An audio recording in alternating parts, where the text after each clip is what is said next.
La varicocèle correspond à la dilatation de la portion distale de la veine spermatique qu'on appelle les plexus pampiniformes ou les veines du cordon spermatique. Elle est secondaire à la dilatation sur toute sa hauteur de la veine spermatique, c'est-à-dire de la veine du testicule, ce étant dû à l'insuffisance de leur clapet qu'on appelle les valvules. La varicocèle est présente chez 20% des hommes et apparaît à partir de la jeune vie adulte, c'est-à-dire entre 15 et 25 ans. On la retrouve plus fréquemment dans les troubles de fertilité. Elle est présente dans 35% des infertilités primaires et 70% des infertilités secondaires.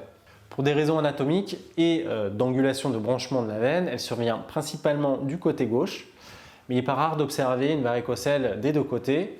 En revanche, il est rare d'avoir une varicocèle symptomatique uniquement du côté droit. La dilatation de ces veines du cordon va occasionner une stagnation locale du sang.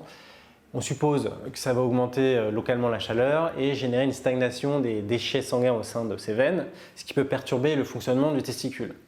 Donc ça va altérer la fabrication des spermatozoïdes et se traduire par une dégradation des paramètres du spermogramme, notamment au niveau du nombre et de la performance des spermatozoïdes. Et en parallèle, ça peut aussi occasionner des problèmes de trophicité du testicule du côté atteint qui sera moins volumineux que le côté contralatéral. La varicocèle peut aussi être symptomatique, c'est-à-dire occasionner des douleurs et des pesanteurs inguinoscrotales dans le pli de l'aine et dans la bourse. Elle peut aussi occasionner une gêne esthétique.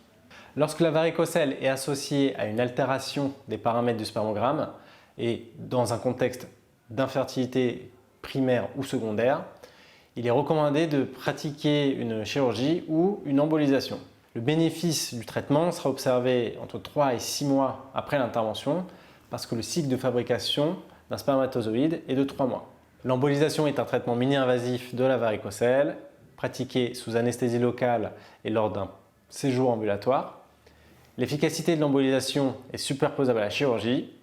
Sa réalisation est indolore et elle ne laisse aucune cicatrice.